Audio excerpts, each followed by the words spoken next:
आज गुरु पूर्णिमा अवसर रे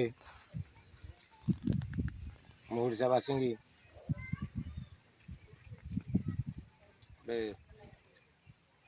समस्त धन्यवाद जनाऊँ। आज आमर आध्यात्मिक अच्छी गुरु ब्रह्मा गुरु विष्णु गुरुदेव महेश्वर गुरु साक्षात परम ब्रह्म तस्मै श्री गुरवे नमः।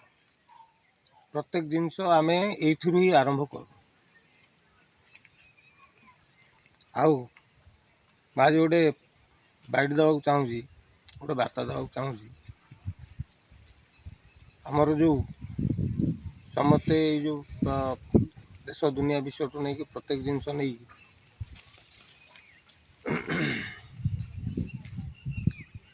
गोटे जिनस हूँ कौन आगु को चलवा असंभव हम, कारण पानी प्रत्येक जिनस आमर परिवा टू नहीं खाद्य शस्य टू नहीं रप्तानी आमदानी टू नहीं प्रत्येक जिनस रेट हुतु हुतु बढ़ुची, तार कमिबार ना धरुनी। आमर तो दिन मजूरी जहाँ राज्य सरकार दिन मजूरिया मानक प्रत्येक जिनस कुशली अणकुशली कारीगर को रेट बढ़ेले ताको भी एति स्वागत जनाऊँ सरकार को। गोटे समस्त भाई भाई मानक मु अनुरोध करुँची समस्ते चाष बास उपर ध्यान दियो। हुए गोटे दीटा ना कहीं गछ लता लगातु आ जलवायु प्रति ध्यान देवा दरकार, जहाँद्वारा कि आम जल संकट आगू न हो।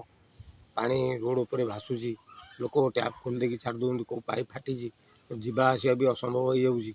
रास्ता बाट घाटे प्राय नजर पड़ा आम दबू बाइट दबू लोक आम सब सचेतन करेबू जाकि से जिनस गुरा सब वीडियो पिक्चर कर छाड़ा कथा मु किंतु टिके समय अभाव मुझे छाड़ी पार्ली बाध्य हो आज वार्ता द्वारा जनाऊँ।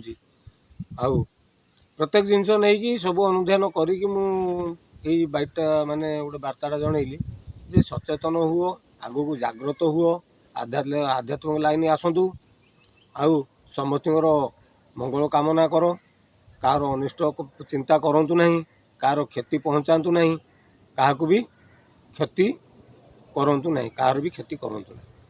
धन्यवाद। जय सीताराम।